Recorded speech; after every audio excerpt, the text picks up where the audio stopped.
Talagang maliwanag na staged yan. Yung hallway na yon, isa yon, dire-diretso yan hanggang GSIS. Merong partition siya na pinto.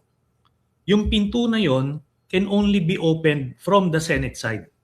Kasi kung isasara mo yon, hindi makakapasok yung nasa galing sa GSIS. Yung mga NBI nando doon sa GSIS side. Hindi sila, wala sila doon sa Senate side, doon sa Senate perimeter. Alam nila Aplaska na nando doon yung mga NBI. Kaya ngayon, nagbihis sila, nagsinabi niya, ando doon sila, yung NBI sa kabila. Nakita mo from the formation, nagkasad na siya ng barel, tapos yung mga media sumusunod sa kanila, pero pinigil nila yung media. Tapos pumunta sila doon sa may sulok. Then, in just a matter of seconds, biglang nagpaputok na. Kumbaga, sila yung nag-instigate.